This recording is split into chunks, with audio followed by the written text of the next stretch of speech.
Folks, I think we're going to get started. Anybody need any last minute things? You're welcome to do that. Thank you very much for coming, everybody. Glad to have you. A couple of quick announcements, and then I'm going to say a brief prayer here, and then I'll just introduce Michael to all of you. First of all, you should put that your stuff. He brought some of his materials he's written before, written over 70 books. I haven't read over 70 books. Anyway, anyway, there's a bunch of the books in the back there, which you're welcome to pick up anytime you're back there. Our bathroom at this point is back over there on my left. If anybody might need to go to the bathroom, here's a visitor at our Mother's Sorrows. By the way, if you're a visitor, welcome to our Mother's Sorrows. Those who might be visitors that are here with us tonight. And our talk is going to be recorded. It's not going to be live streamed, but it's going to be recorded. And the reason why I'm holding this handheld mic is we're going to have a question and answer after the talk. And I'm going to come around. I'll do my steps for tonight. I'll be coming around, and you have to ask your question in the mic, and I'll hold it for you. Okay? And because we're recording it, we want to hear your question on the recording. So that's why I'll come around for your questions with all of that after the talk is over and as we talk back and forth. Let's pray. In the name of the Father, of the Son, and of the Holy Spirit, amen. Heavenly Father, we long to know more about you. And we long tonight to know more about your foster father, Joseph, this man of silence. This person who didn't say a single word in sacred scripture, but was so terribly important because he taught the child Jesus what it means to be a father. And he taught Jesus more and more in his humanity about what you are like. So bless us tonight as we ponder more and more about this remarkable faith of ours, that we might come to know more and more each day the beautiful love you have for us, most especially expressed in your Son Jesus becoming one of us. And we ask all this through Christ our Lord. Amen. So, let me introduce Michael Aquilina, an author of 70 books, including the book St. Joseph and His World, Executive Vice President of St. Paul Center of Biblical Studies, served as a contributing editor of Angelus News, general editor of Reclaiming Catholic History, which is his forte and his background, by Ave Maria Press, hosts the Way of the Fathers podcast for Catholic culture, co-host of 11 television series in EWTN and 2 independently produced documentaries on the early church. I find this fascinating. Also a songwriter whose works have been recorded by Dion, Paul Simon, Van Morrison, Bruce Springsteen, Amy Grant, Peter Frampton, Ricky Lee Jones, and many others. Who's the one that wrote all the songs? Yeah, I write the songs that make the world sing. Who was it? Barry Manilow. You're like Barry Manilow. I mean, and anyway, married. More importantly, married, has 6 children, and is now a grandfather. So allow me to introduce to all of you Mr. Mike Aquilina. Thank you so much, Father Mark. Thank you.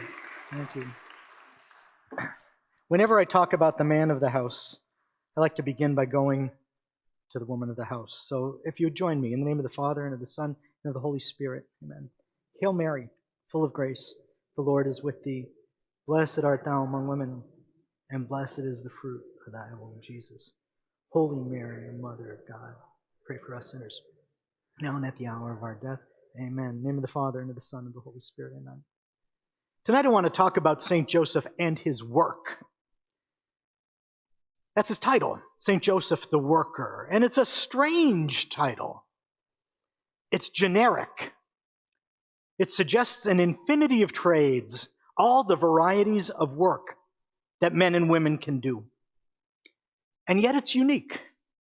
Joseph is the only one in history to bear it. The New Testament tells us in Greek that St. Joseph was a tekton.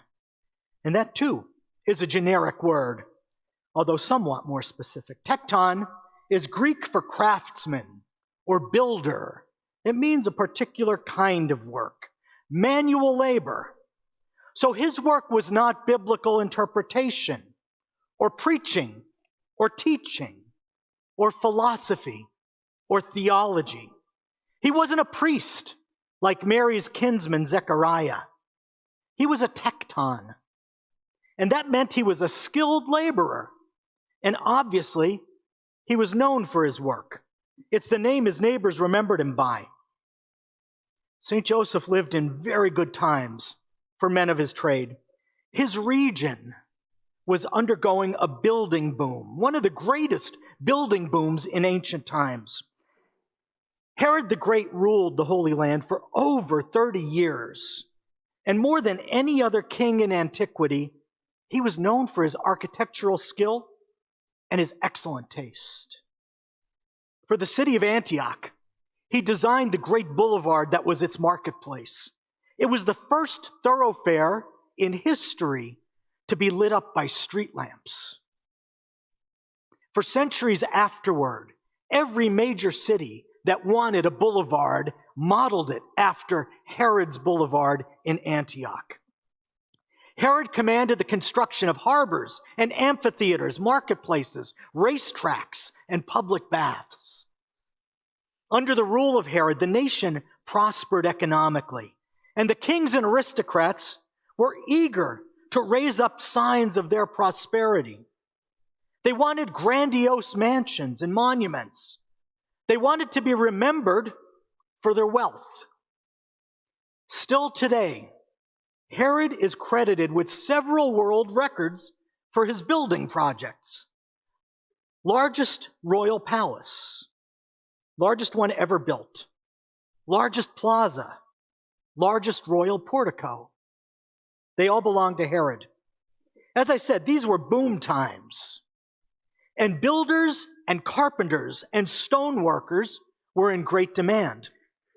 So from childhood onward, Joseph probably worked in these construction sites. He worked with crews of men, and he commuted together to these sites by walking, sometimes for miles. The work was demanding on both muscle and mind. The work sites were probably noisy. Joseph's co-workers were probably no more refined than the folks you and I have worked with.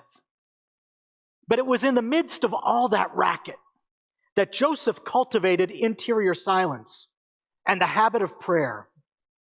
The scriptures present him to us as a silent man. He utters not a single word on the record. Not a single word. And nowhere in the New Testament do we see any human being speaking to Joseph. Only angels. And the title worker draws further attention to his silence. We remember many other saints for what they said. St. John of Antioch we call Chrysostom, golden mouth. Why? Because he could preach. He had an endless supply of words. St. Peter of Ravenna we call Chrysologus, golden words. But St. Joseph we remember for shutting up and getting things done. We remember him for his work. In all of human history, he's the one best known as the worker, the only saint known as the worker. And with his work, he played a key role in human history. He was present at the turning point in the drama of salvation. And he was not only an eyewitness, he was an active participant. We're here tonight because we want to read the signs of his life and consider their significance for our own lives. In the gospel, Joseph's identity is bound up with his relationships and his labor. He's the son of Jacob. He's the husband of Mary. He's the earthly father of Jesus.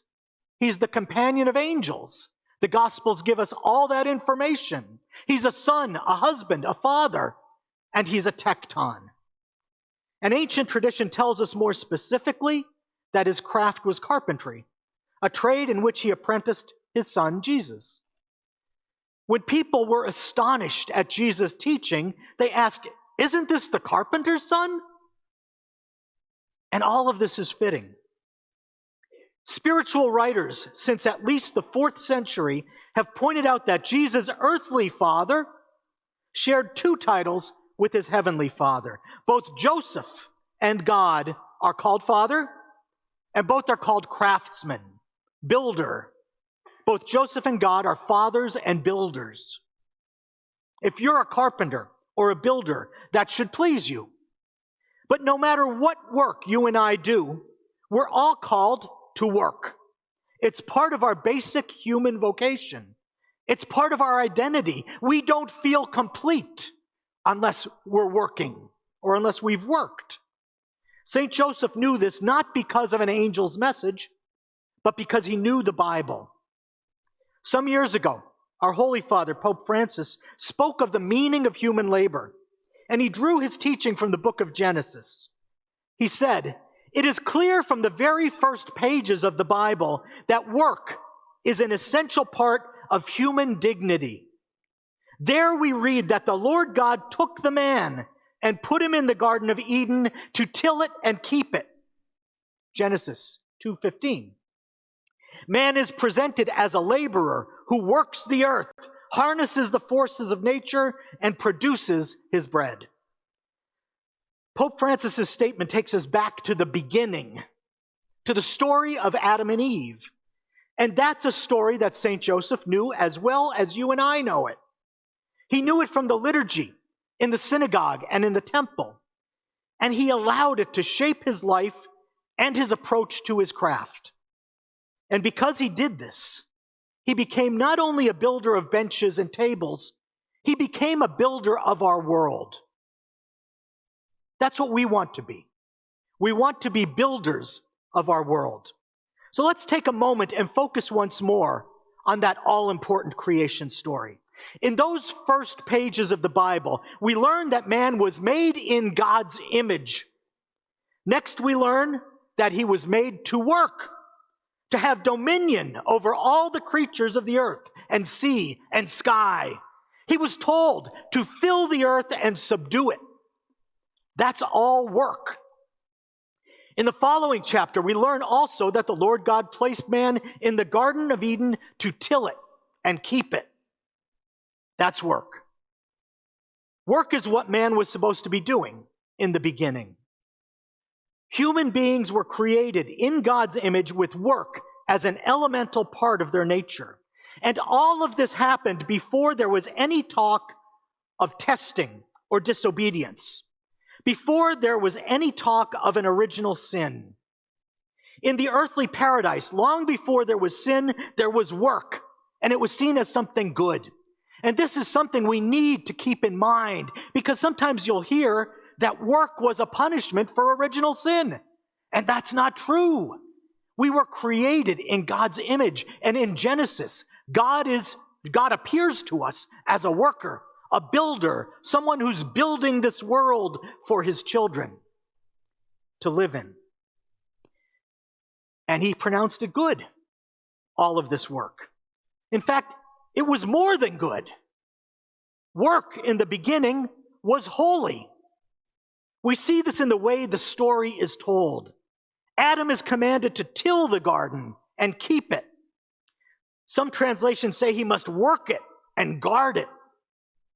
The original Hebrew verbs are abodah and shamar, which are elsewhere in the Old Testament used only to describe the work of priests in the tabernacle and then in the temple. They were to guard it from profanation, the sanctuary, and they were to do the work there. So with his creation, Adam was given a task, and that task was sacred. It was priestly. Well, in biblical religion, the work of any priest is to offer sacrifice. That's what Melchizedek did. That's what Aaron did. That's what Zechariah did. They slaughtered animals and they placed them on the altar. But what was the stuff of Adam's sacrifice? What was the offering when there was no altar upon the earth?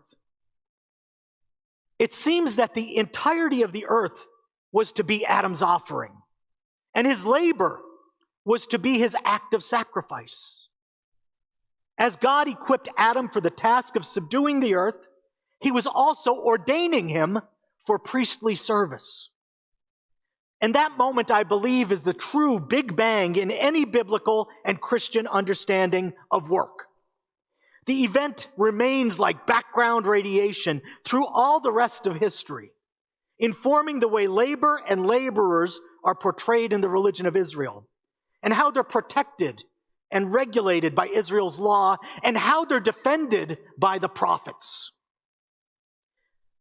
The background radiation is evident also in the terminology used for priestly service. It's called service, for example. We still call religious rituals services today. We use the same term that we use for the work of servants or slaves. The same is true in Exodus. Service is what the Israelites gave to Pharaoh when they were slaves there. Service is what the priests offered at the tabernacle. This implies that there's an ordinariness to the tasks of priests. Sacrifice was just their job. But it also suggests that there's something holy, there's something sacred about the tasks of brickmakers and bricklayers and craftsmen and builders. We were made for work, and God intended our work to be holy. That doesn't mean it will be easy. After Adam sinned, God confronted him with the consequences of his action, and most of them would affect his work. Cursed is the ground because of you, Adam. In toil you shall eat of it all the days of your life. Thorns and thistles it shall bring forth to you, and you shall eat the plants of the field. In the sweat of your face you shall eat bread till you return to the ground. We need to note very carefully that work itself, again, is not a punishment for sin, nor is it a consequence of sin. But because of our sin, work is burdensome to us. It can be troublesome and frustrating, sometimes more frustrating than it is rewarding. But from the beginning, it's good, it's holy, it's our sacrifice, it's our priestly offering. And so it was in the life of Jesus, whom St. Paul calls the new Adam.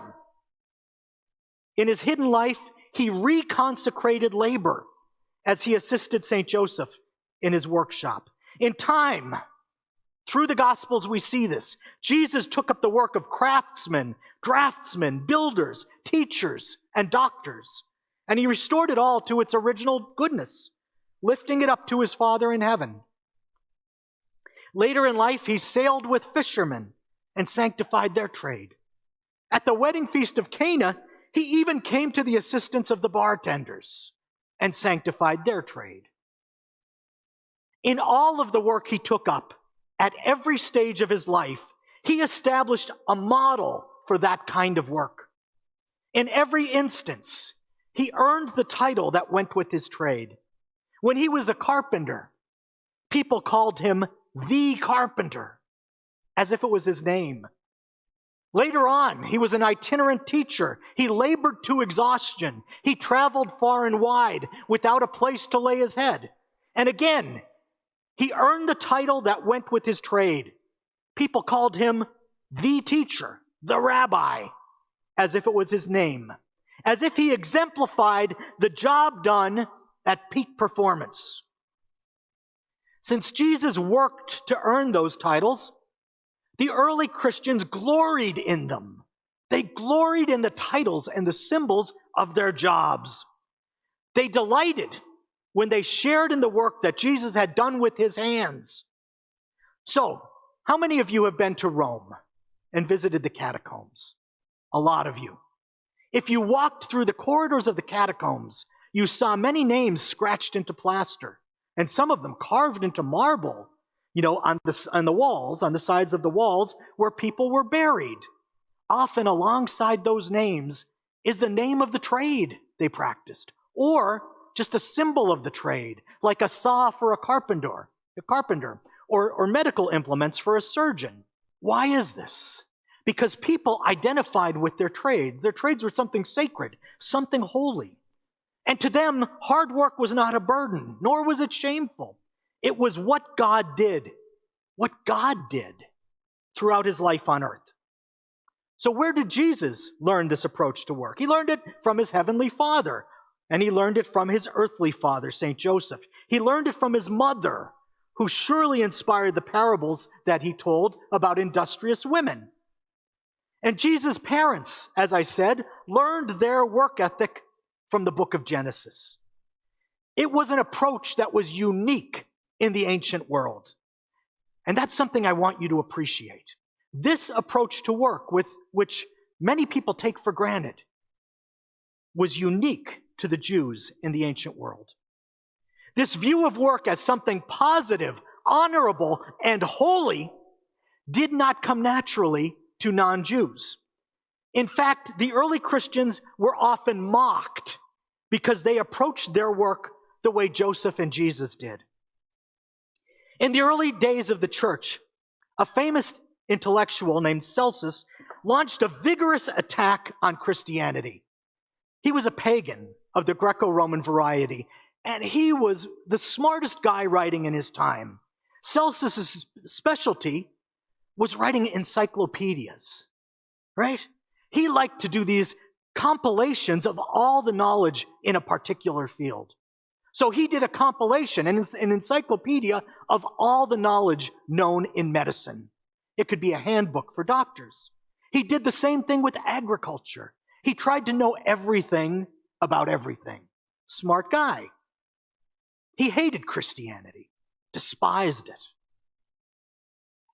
And he wrote a book against Christianity called On the True Doctrine, which he was going to oppose to Christianity. And his basic argument was pretty simple. He said, this religion, Christianity, could not be true. Why? Because, he said, it was made up of shoemakers, cleaners, weavers, and common laborers. Its God, get this, was a carpenter. His mother spun cloth. And their God's great spokesman, Paul of Tarsus, was a tent maker. How could a religion made up of such lowly people be anything but laughable? Celsus believed what every gentleman in the Greco-Roman world believed, that it was gross and ignoble to do useful work with your hands. The French social historian Paul Vane speaks of the ancients' contempt for labor, their undisguised scorn for those who work with their hands, their exaltation of leisure as the only life worthy of a man. And that is indeed the constant message of classical literature. Socrates said that citizens should come only from the leisured classes, and in fact, should be prohibited to exercise any mechanical craft at all, not even as a hobby. Aristotle wrote that no one who leads the life of a worker or laborer can practice virtue. Let that sink in. No one who leads the life of a worker or laborer can practice virtue. That's Aristotle. Elsewhere, Aristotle said, there are labors with which a free person cannot be occupied without degrading himself. Such are those which particularly require bodily strength. But for these labors, nature has created a special class of men. These special beings are those whom we subjugate in order that they may take bodily labor in our stead under the names of slaves or mercenaries. So strong, poor men are meant to be subjugated. They're born to be slaves, said Aristotle, and they cannot be virtuous. And again, Aristotle is hardly alone in this. To the most refined men of the Greco-Roman world, leisure was a virtue and work was its opposite. Work was a vice. Yet Jews and Christians never looked at work that way. Never. The ancient rabbis sound a different note altogether when they spoke about work. We read in the Talmud that a man has a duty to teach his son a trade. Anyone who does not teach his son a trade teaches him to steal. Strong words. And elsewhere they said, 7 years lasted the famine, but it came not to the craftsman's door. Why? Because when the stock market crashes, right? When all of the leisure activities suddenly decline in value, the craftsman can still make a living because he's doing something essential. Both Jews and Christians saw great dignity in workers and their works. Biblical religion taught a certain admiration for the virtues that go with labor, industriousness, and so on. And so the Christian religion was extremely attractive to people who worked with their hands. Celsus was right. The churches in the 1st and 2nd centuries were full of laborers who worshiped a laborer, and whose scriptures preserved not the arguments of philosophers, but the stories of people who got work done. Abel was a herdsman. Noah was a sailor. Jacob leaned into a plow, right, for 7 years, and then he did it all over again, leaned into the plow for another 7 years. Joseph was a carpenter. Peter and Andrew, James and John were fishermen. Paul made and installed tents and canopies. These were not the heroes of the Greco-Roman world. They were the heroes of the Jews. These men got dirty and sweaty every day. They were not aristocrats. And so the tradition-minded Greeks and Romans could dismiss them as ignoble. The idea that ordinary labor had dignity, the idea that ordinary work could be something divine, this set Christians apart from their neighbors. It was one of those crazy Christian ideas that scandalized the pagan world. It was like the idea of a crucified God. This did not make sense to their minds.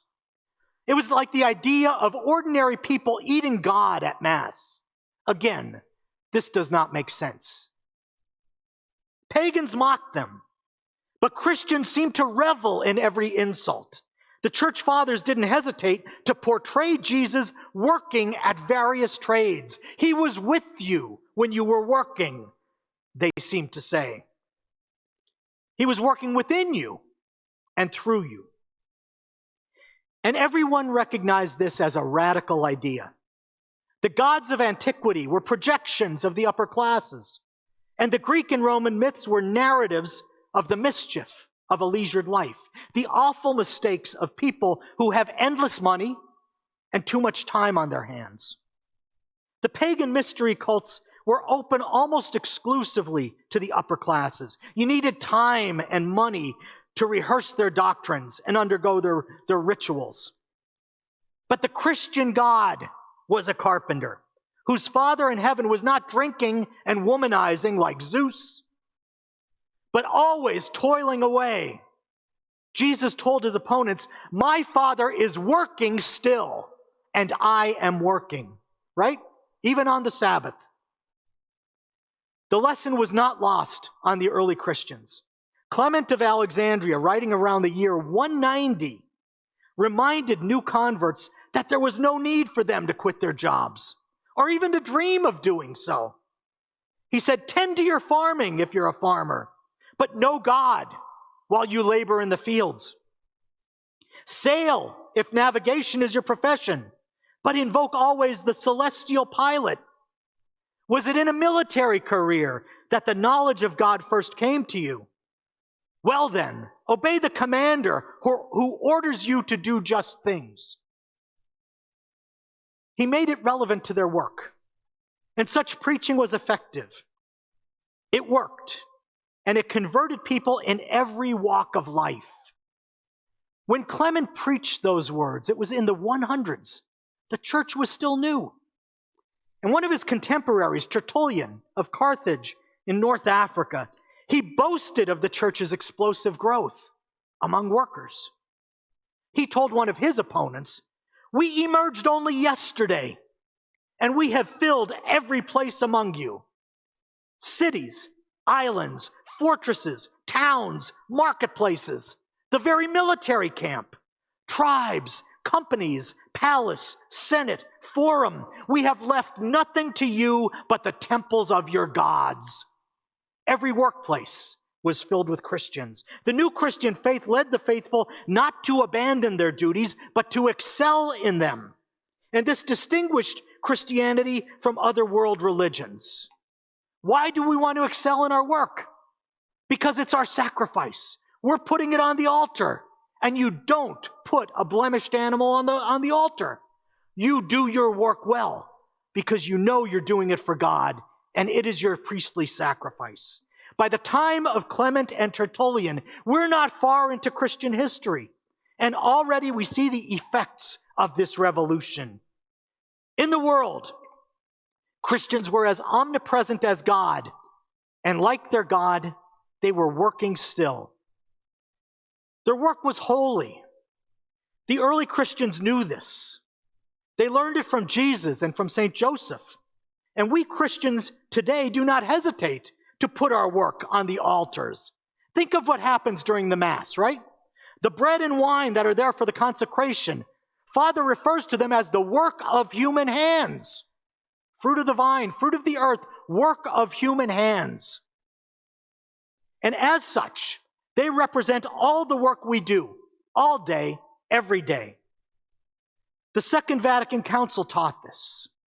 The Council Fathers proclaimed that all of the laity's ordinary work is placed on the altar with the bread and wine of the sacrifice. This is my favorite passage from all the documents of the Second Vatican Council. For all their works become spiritual sacrifices acceptable to God through Jesus Christ. All of our works. Together with the offering of the Lord's body, they are most fittingly offered in the celebration of the Eucharist. Thus, as those everywhere who adore in holy activity, the laity consecrate the world itself to God. This is what you're doing when you go to work. This is what you're doing when you clean the house, when you mow the lawn, when you miserably shovel snow through these western Pennsylvania winters. When we do work, we're offering a priestly sacrifice to God, and it's becoming something very holy. It's the work of Christ who's working with our hands. You remember the famous line attributed to St. Teresa of Avila, Christ has no body now on earth but yours. And the work he's doing on earth is the work you're doing. Father offers the body and blood of Christ when he stands at the altar. He is fulfilling the priesthood of Jesus Christ. We are fulfilling the restored priesthood of Adam, whose job was to consecrate the world to God. That's what we're doing. Work is what we're made for. God wanted us to find fulfillment by working. That's what we learn when we contemplate the life of St. Joseph the Worker. You and I have been redeemed to work with divinized hands. Divinized hands. When we work like St. Joseph, we co-create with God. We perform our labors with a touch that's even more powerful than the touch of King Midas. Everything King Midas touched turned to gold. You know the old story. Everything we touch turns to glory just because we're baptized. And we are partakers of the divine nature, St. Peter says. We have the touch of Jesus Christ as a result. Everything we touch turns to glory. It's not that we repair dishwashers better, or raise better crops, or write more beautiful poetry than the pagans do. But it means that we place all that we have on the altar. And that changes everything. On the altar of the cross, even failure was transubstantiated into triumph. And this is so important for us to learn, because God is not impressed by our resumes. God will not be impressed by our obituaries, no matter how many degrees we've earned, no matter how many awards we've received, no matter how many promotions we've had through our careers. Mother Teresa said repeatedly that what God wants from us is not success, but faithfulness. And knowing that can and should transform the value of everything that happens while we're on the job.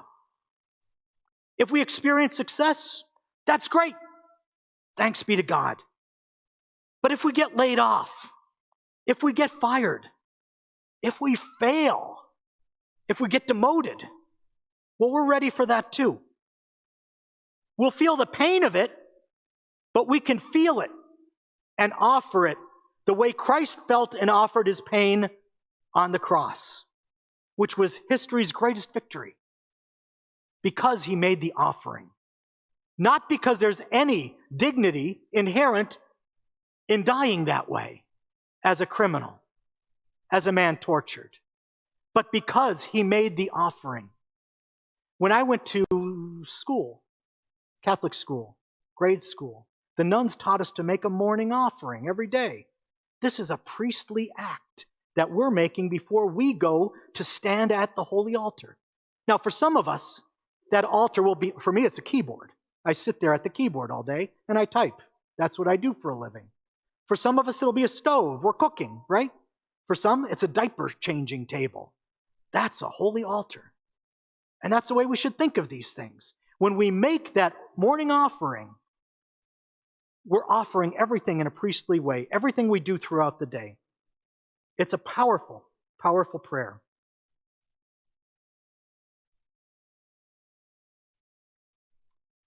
In doing this, we always work with his power. And we're always snatching a win from the jaws of a loss. Always. Well, Jesus learned about work from his Father. And I learned about work from mine. So I'd like to say a word about that. My earliest memories are of my dad coming home from work. I was his late-in-life baby. He and my mom were 47 when I was born. So in those memories, I'm around 3, and my dad's around 50. My dad was a welder, and he worked on heavy machinery for a mining operation. He worked long hours at his job, and sometimes he had to travel to distant sites. I don't know if he enjoyed his work. He never talked about it in rapturous terms. Though he worked the same job, he worked a blowtorch almost all the years of his adult life. From the time he got out of the Navy after World War II until he was about 80 years old when he finally got around to retiring. He did the same thing. I never heard him talk rapturously about it, like I said. So maybe he did and maybe he didn't enjoy the task. But I think he loved his work. I think he loved it because he loved taking care of me and taking care of my mom and my siblings. And I think when he was punching a clock and when he was picking up his instruments, he wasn't just stepping onto a hamster wheel, doing something repetitive and meaningless and getting nowhere. He was loving me. And he was loving my mom by going to work. And he was loving my brothers and sisters, too, though he didn't love them as much as he loved me. Sometimes he came home late, and usually he came home exhausted. And I'll bet when he came home, there was nothing he wanted more than to collapse beneath a newspaper. And I'll bet you that no one in the little town of Pittston, Pennsylvania, had done more to earn a nap that day than my father. But that's not what he did. The first thing he'd do was to go into the kitchen, go to the sink, and scrub the motor oil and coal grime from his hands. He came home with blackened arms every day. So it took him a while. He'd scrub up, and then he'd go into the living room, and he'd join in whatever game I happened to be playing. Our routine was consistent. I remember this so vividly. Our routine was consistent. We'd push the Tonka trucks back and forth, or we'd stack the Lincoln logs, taking our turns and making our plans. And at a certain point in the game, I'd turn and I'd see my father fast asleep with his arms outstretched. His face on the floor, drooling, and him snoring, right? And that's my earliest memory. It's of a man who worked and whose particular fragrance was coal dust and motor oil. It's an image of a man whose work was sacrificial and who gave and gave and gave and kept on giving till he had nothing left to give. And when he had nothing left, he fell into the form of our God, whom I knew well, even at age 3, from the crucifix at Mass. In our churches, Jesus is held up cruciform before our astonished gaze. Even now, some 50 years later, 55 years later, whenever I read Jesus' words about laying down one's life, it's a vivid image for me. It's my dad in his work clothes, out cold on the floor, that little apartment at 150 South Main Street in Pittston, Pennsylvania. And that image is for me a holy icon of Jesus Christ, the laborer who's still scorned by the world, but who knows happiness and fulfillment because he gives himself entirely in love. He gives and gives and gives, and he holds nothing back. Jesus worked with his hands, and so he bestowed the supreme dignity on all human labor. From Jesus' life, we encounter the work of St. Joseph, which was a blessing to his family, and by extension, to all the human family, because we're all members of that holy family. We share their table. We share their name. For Christians who know union with Jesus Christ, labor is not merely good, it is holy. It's an imitation of Jesus, and it's a sharing with God in the very act of creation. This is far more than a work ethic. It's a profound conversion of life. We've been created for this. We've been called for this. We've been redeemed for this. And we're employed for nothing less than this purpose. I thank you for giving me the privilege of spending this evening with you. Let's give glory to God for his saints and for the privilege we have of being God's co-workers. In the name of the Father, and of the Son, and of the Holy Spirit. Glory be to the Father, and to the Son, and to the Holy Spirit, as it was in the beginning, is now, and ever shall be, world without end. Amen. I thank you so much for your attention and your hospitality. No, I'm fine.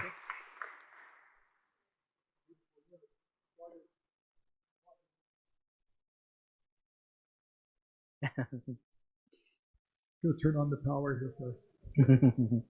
What a beautiful talk on work. I think the most beautiful I've ever heard, on work. Beautiful.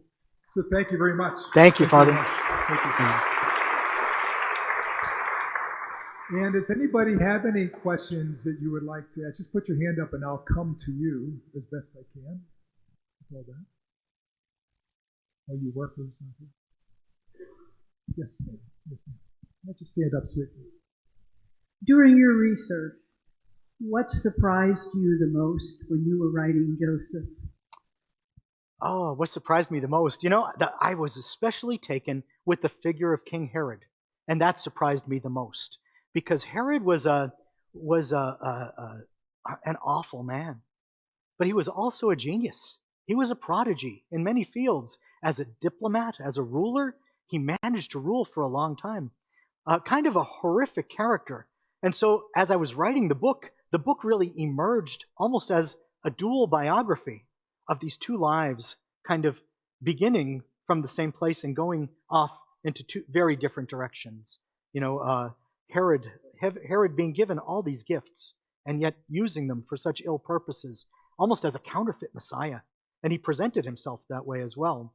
So that was the thing that most surprised me, that there was so much to know about Herod, and so much to be impressed by. I think I was a little surprised by Herod too from reading your book. Yes, yeah. Surprised me. He's a fascinating figure. We know him for the massacre of the innocents, and that was perfectly in keeping with a lot of his life during his reign. He was a cruel man. He was a murderous man, known for mass killings. This is how he kept order and how he kept people afraid. But the other way he kept people in awe was by grand architecture, right? By building these enormous things that were not even finished for another 50 years after his death. So his children and grandchildren had to continue these building projects. So I'm sure it kept Jesus' family employed for a good long time. Very good. Getting back to Joseph, talk a little bit about his feelings of the virgin birth and how he accepted the birth at this time. Yeah, his feelings about, I assume you mean the virginal conception, that they're mysterious to us. We see him acting in a certain way. We don't really know his motivations. We don't know his thoughts because he doesn't express them. We just see him acting. And I'll see if this will test my memory. There are the three different ways that that the saints, different saints, have interpreted his actions. One, that he was motivated by suspicion, that he thought, well, this must be a case of adultery. And but I'd say that probably the majority of the saints have not accepted that. The others say that he was motivated either by awe or unworthiness, a sense of unworthiness. When St. Peter encounters Jesus, what does he do? He falls down. He says, "Depart from me, for I am a sinful man." I think St. Joseph was keenly aware that the moment of the Messiah had come. Daniel said it would come in 70 weeks of years from his time, and the alarm was going off right then. So he knew that this was the time of the Messiah. I believe that Joseph was moved by awe and by a sense of unworthiness, and that he decided that he would marry her and then remove himself from a situation that he had no business being part of, he felt, until the angel told him, no, this is what God wants, and this is how you're going to go forward. As for his feelings, we can only imagine, but he doesn't really give us a clue. He's not somebody who wore his heart on his sleeve.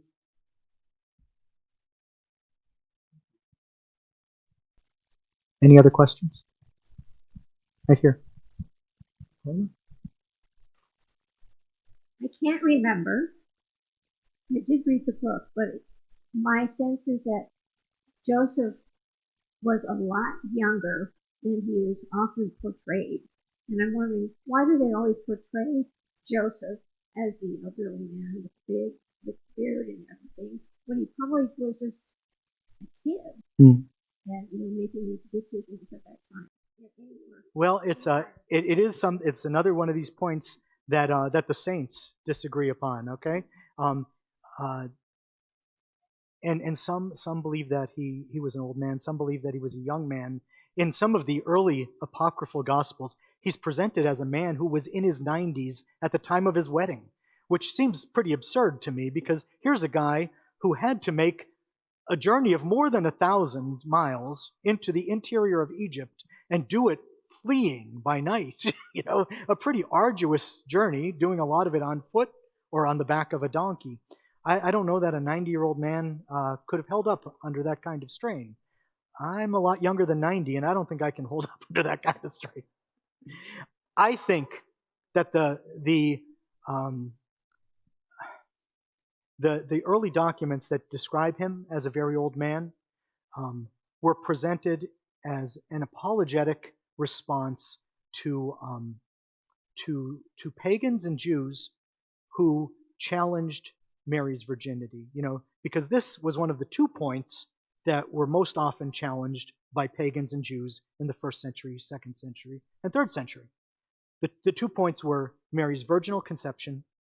The other one was the bodily resurrection. Okay, and we see evidence of both points even in the Gospels, that there's an apologetic thrust to the descriptions in the Gospels, right? And we find that immediately after the Gospels are written in the other early documents, especially the documents, the Ascension of Isaiah, which came out of Egypt, was written about 70 AD. And another book called the Gospel of Mary that was written about 100 AD, so very early in the church's history. But they wanted to remove all possibility of any doubt about Mary's virginity, and so they presented Joseph as an old and decrepit man, okay? So that Mary could be seen as safe. Really more of a custodian than anything else. But, the Western fathers tended to disagree with that, and they challenged it. And so the Western tradition has seen Joseph more as a young man, a youthful man, and a chaste man. And the point of this is that a young man can be chaste, all right? And that's a good point to be made in our day and age as well. It was a good point to be made in antiquity. I think that Jerome prized that especially.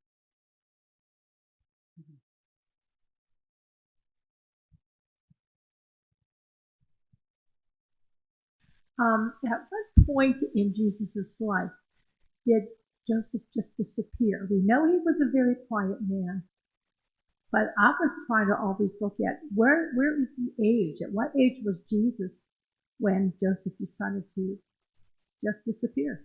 We don't know. We have a lot of conjecture from the early church. I think the most common one was that the last time we see him is when Jesus is 12 years old, when Jesus gets lost in Jerusalem and they find him in the temple. And some of the early traditions say that Joseph lived for 7 years after that. Okay, 7 years after that, and he died when Jesus was 19. Whenever I see the word 7, I think that's symbolic. Okay, because that's very common, is to attribute 7, to number it as 7, which is a number of perfection, which is the number of the covenant, right? So the short answer is we don't know. We don't know how long Jesus lived, or Joseph lived.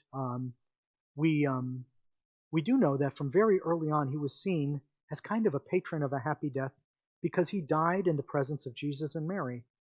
Yeah, and so it's an easy transition to heaven then, because heaven is just the presence of Jesus and Mary forever.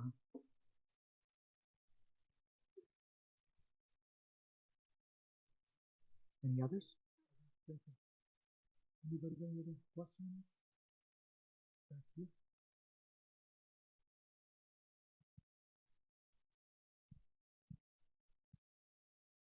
What kind of a father do you think Joseph was to Jesus? How do you think he disciplined him? I know we don't have those specific answers, but when I think of Mary and Joseph, I often think about how they were as parents. Mm-hmm. Yeah.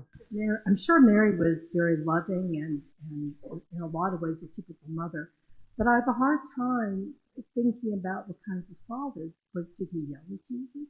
Did he put him in the corner? I don't know that he ever did anything that was very audible. I mean, no words ended up in the New Testament. None of his words ended up in the New Testament. What I've observed is that there are many different kinds of good families. All right, and people approach parenting from a number of different ways, and people do it well in a number of different ways. So we tend to imagine the Holy Family operating the way we like. I mean that's it. I mean, I could stand here and say that I imagine Saint Joseph being the kind of dad I was to my 6 kids. But I just don't know. What I know is that a home is an ecosystem. It's something that's absolutely unique, and it's based on 2 very different personalities of the husband and the wife, and all of their ancestry, everything that came before, everything they observed in their parents and their grandparents, the things that they're trying to avoid, the things that they're trying to imitate, all of that goes into the mix. And it's a very mysterious thing, but every home is so different, and their home would have been different in the same ways. And that's a beautiful thing to think about, but I just don't know. It's a beautiful thing, and I guess we should think about it as we pray, especially those joyful mysteries of the Rosary. That's an evasion, I guess, but it's the best I have. I've heard that the father was very integral in teaching the Yes. prayer life of the son. What do you think their prayer life was like as Joseph was teaching Jesus? What did he? I think that there must have been a unified life, because there were so many rituals for the home.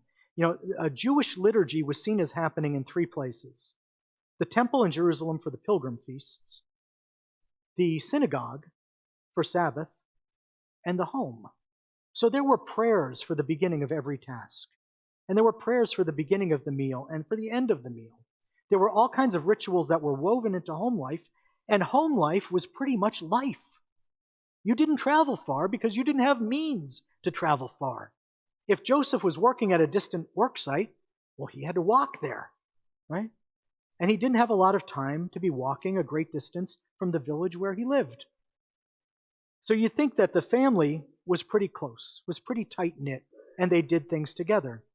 If you had a trade, it's probably because you learned it from your dad, and he learned it from his dad, and he learned it from his dad. And the same trade was passed down in families from generation to generation. So yes, I am sure that Joseph integrated Jesus into the work life of the home, which was the work life of his extended family as well, because I'm sure they all lived in close proximity. How do you integrate a kid into the work? By giving him work that you know he's going to make a mess of, right? And that you're only going to have to redo. So you give him something, you say, you're supposed to sweep up all the sawdust. And he does a bad job of it. You let him do that, and when he's gone, you do it again, right? But until he grows into it. And then you give him something harder to do, and harder to do. And I imagine that's how Jesus grew up in his trade. He didn't go off to school every day. That's not a luxury that children had at that time. But he went to work in his father's workshop at the earliest possible date. And I'm sure that's the way he was just slowly integrated into the life. And prayer was part of everything. There was a unity of life practice then that we just can't imagine today because we privatize religion. We privatize it and we don't incorporate it into our work. But that's what the sisters were trying to get us to do by teaching us the morning offering, by making that virtual intention, that virtual offering at the beginning of the day that we could renew many times through the day. Yeah, it wasn't just some compartment. Right. Part of the whole Right. life. It's your whole life.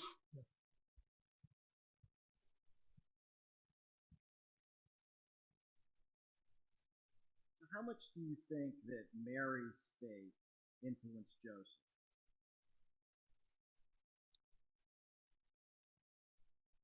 I think about how my wife's faith influences me even to this day. It's a powerful thing in life. I think that's going to be the way things happen. And when your wife is sinless, it's going to be pretty inspiring, Yeah, like your wife. Right. That's right. That's right. That's a man who knows how to husband. Right. So I mean, yeah, I think that had to be just an important part of his interior life. The rest of us are encouraged by the saints and by the popes to pray the rosary and meditate on these events in the lives of Mary and Jesus. Well, that's just what Joseph did. That's the way he passed his days. That had to be a powerful grace, a constant grace. It's the gift of contemplation because the life of God and the grace of God is being played out in a visible way through every minute of your life. That's a powerful thought. Thank you.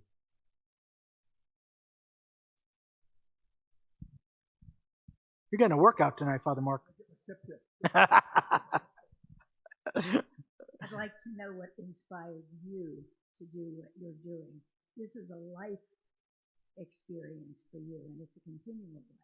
Yeah. I'm just curious about that. That's a good question. I never had a plan for my life. I never knew what I wanted to be when I grew up. I got my first job in publishing by accident, and then I just kind of kept doing it. And I'm like Mr. Magoo. Remember Mr. Magoo, the cartoon character who couldn't see, more than 2 inches in front of his face, and he'd be driving and all that stuff, and everything's flying all around him. I just have never been able to see very far into the future, so I've just kind of stumbled from one thing into another. So I mean, through it all, I've tried to do God's will, and tried to just keep alert and look for the next thing He wants from me. So I mean, I don't have any visionary experience to report, or any direct line. I've just tried to be faithful from moment to moment and stumble from one thing to the next. I worked with Karen back there for many years, and we worked very hard at that job we had. We worked long hours and everything. Um, and I always loved the work that I did wherever it was. Um, I just kind of ended up in the work that I do. It seems to me by accident. When we were working together, I mean, I was a practicing Catholic back then, and when we were working together, we went for a press check. I went with two of my coworkers to a press in Huntington, Indiana, and we got there for the press check, and I found out that it was owned. The printing press was owned by our Sunday Visitor, okay, which is a Catholic publisher. Now we were working for a tech firm, so it had nothing to do with the Catholic world. But we were there for the press check, and I said, "Oh, I'd like to meet the editor if I can." I'd been reading our Sunday Visitor since I was 8 years old. So I went up and I ended up writing for them freelance on the side while I was working with Karen, because of that work that I did, the bishop in Pittsburgh asked me if I would edit the diocesan newspaper, and so I just kind of stumbled from one thing to the next, and then after that I just kept writing. That's right. That's right. So that's right. Yeah, it is. That's right. You stumbled pretty good. Yeah.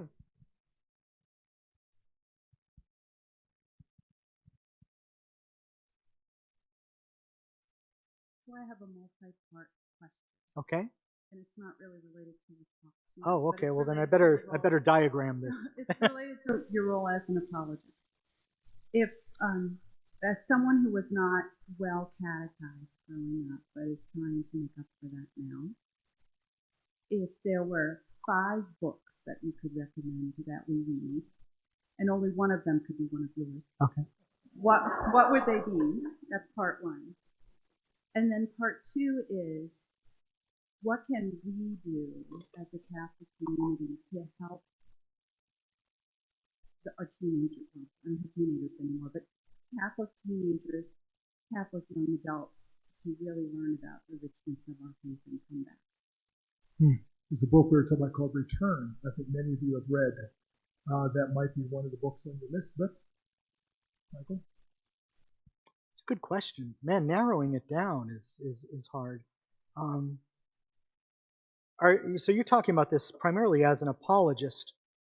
And the work, there's the book that I'd recommend first of all, before everything else, is a book called The Soul of the Apostolate.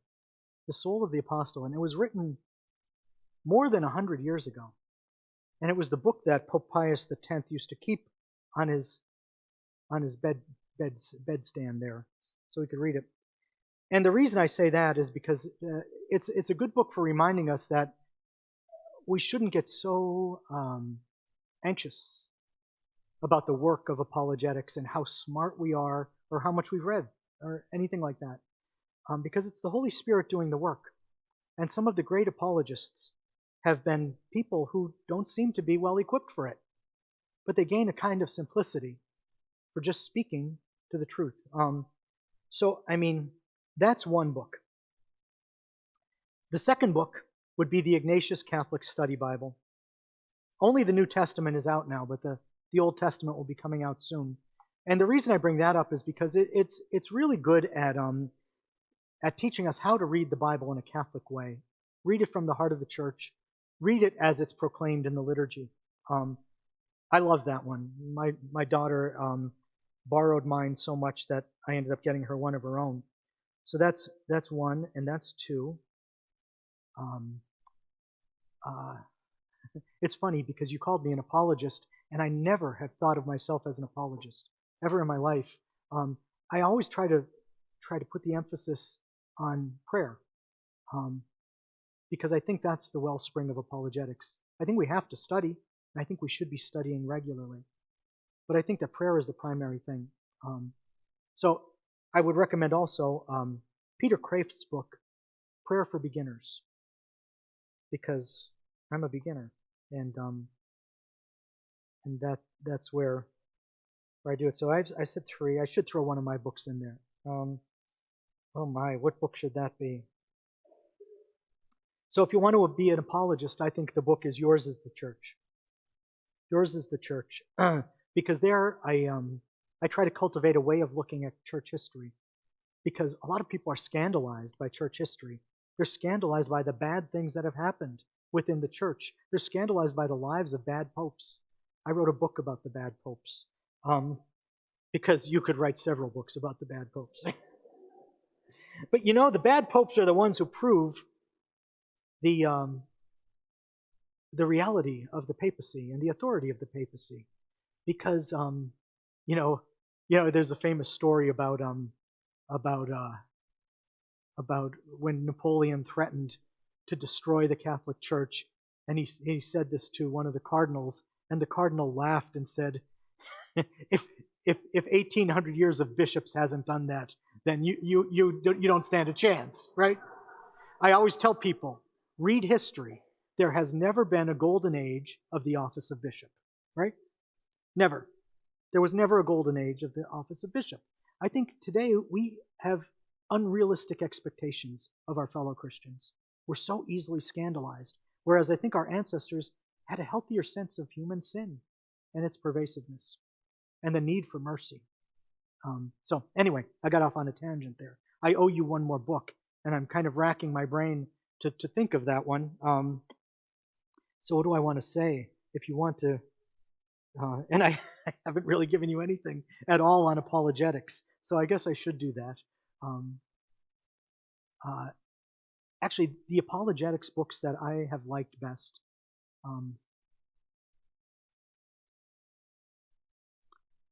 may be outdated now. 2 books by Pat Madrid called Where is That in the Bible? And Why is That in Tradition? And I loved these things when Karen and I were very young. Karen's still very young, but I aged. But then a lot of the challenges we got were from evangelicals. But I think that since then, we've come to more of an understanding with most evangelicals. You know, they understand that a lot of the things that they were taught about Catholicism were really urban legends, right? Today, the bigger challenge is from atheists, you know, and from agnostics.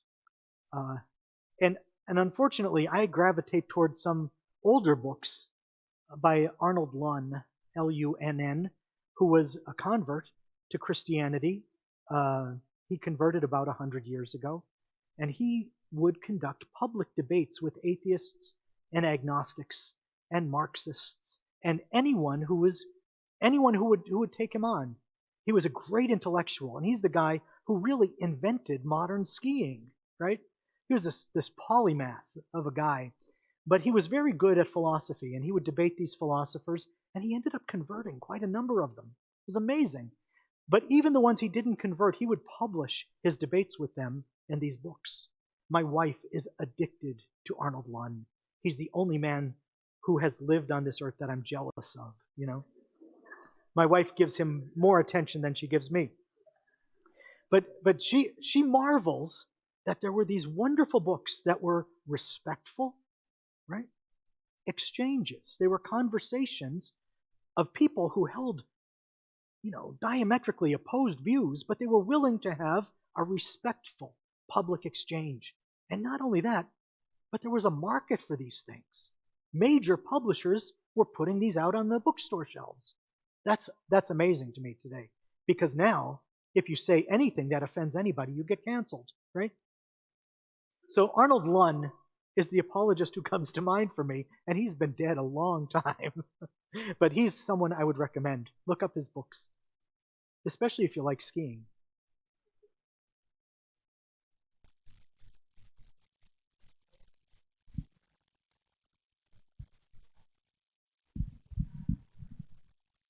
The second part is how can we bring our young people back to our church? And I'm going to again say the book called Return, which has just been published, that is all about that very thing. It's called Return. Okay, but anyway. That's a tough one, you know.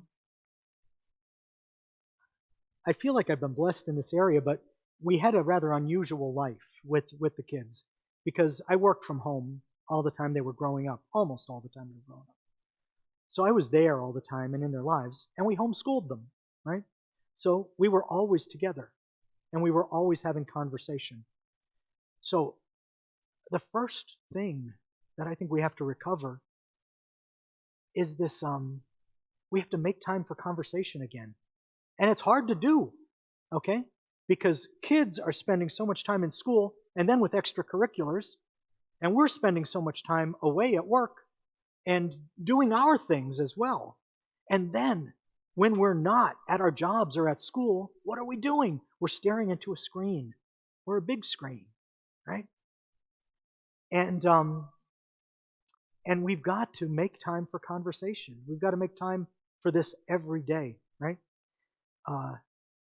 We've got to make it a habit, because unless there's a baseline of ordinary conversation, it's really hard to have the extraordinary conversations about really difficult things. If you don't have the habit of conversation leading up to that, it's tough. Okay, so that's one thing, is to make time for regular conversation. Get into their lives and be there every day, having conversation, making time for talk. The other thing is this. This is going to sound weird. This is going to sound off the wall. Cultivate a deep devotion to the guardian angels. Everybody has a guardian angel, right? And I'll tell you about the incident that shaped my life more than any other incident that I'm aware of. Now, I may get to my judgment, and St. Peter will say, when you said that, you were wrong. There were 7 things that shaped your life more, but you just never noticed. But this is the thing that shaped my life more than any other. Okay. When I was 25 years old, I became a dad. And I was ready for this, really. I was ready because I was so smart. I went to a good college, and I got really good grades. And that means you're smart, right? You all know that. That means you're smart.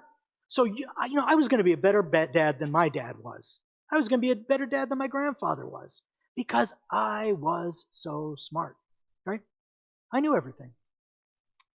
And then God sent into my life the creature who has been laboratory tested and proven to be the most willful being on God's earth, right? My firstborn, my son, right?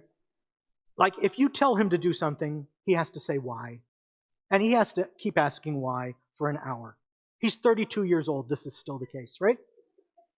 If you tell him, when he was 6 years old, if you told him to color inside the lines, he would sit there meticulously coloring outside the lines so that no mark ever got in, right?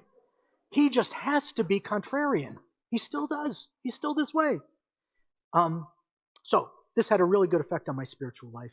I started going to confession every week, right? And I would go, and I would make my son's confession. Maybe you've done this, right? You go in, name of the Father, and the Son, and the Holy Spirit. Amen. Bless me, Father, for I've sinned. It's been 1 week since my last confession. And in that time, I lost my temper 4 times. And let me tell you why, right? And then you tell them all these things that your kid did that were just wrong and disrespectful and so on, right? My big problem was that I had a child who did not recognize my infallible teaching authority, right? Didn't recognize my omniscience. And he was breaking me. He was giving me a dose of reality. Anyway, I did this kind of confession for a couple weeks running. And like the 3rd time I went in and I started doing this again. And my confessor cut me short. He said, Mike, while I was doing this, he said, Mike, next time you see your son, I want you to try something. Before you greet your son, I want you to greet his guardian angel. Because then it's 3 against 1. It's you and your guardian angel and his guardian angel against him. But you're not really against him. The 3 of you are trying to get him to heaven. I tried it. And it really did change my relationship with my son. It did. psychologically, okay? It reminded me that I'm living in the presence of God. I'm living in the presence of the angels. That's a psychological effect. But if you think about who angels are and what angels are, they're all about communication. Angelos means messenger. They want to get the message to you, right? So, the thing that has helped me most in my relationships, plural, with my kids, who are 6 unique individuals, very different from one another, is my relationship with their guardian angel. That's secondary. My relationship with them is primary, but the relationship with the guardian angel is very important. And I can't emphasize that too much because it's so little known, it's so little done, and it's so powerful. I could talk for another 40 minutes just about that, but I don't want to keep you here all night. Any other questions?